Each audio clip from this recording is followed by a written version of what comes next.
बिजली कम मगर बिल भारी भरकम आएगा। के इलेक्ट्रिक को कराची वालों का खून चूसने की इजाजत दे दी गई है। नेपरा ने 7 साल के लिए टैरिफ मंजूर करा लिया, जो पहले से महंगी बिजली को मजीद महंगा कर देगा।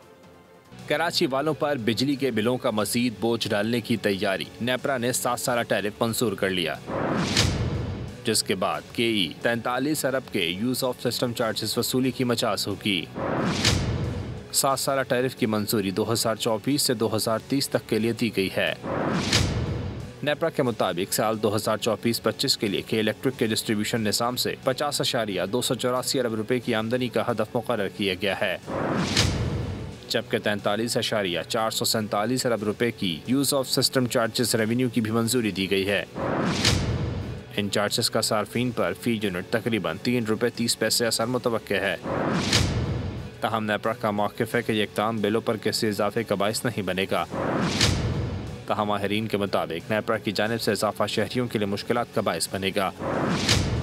दूसरी जानिब बिजली के बिलों में इजाफे के बावजूद 15 घंटे सब्सक्राइब करें और बेल दबाएं ताकि कोई खबर रह न जाए।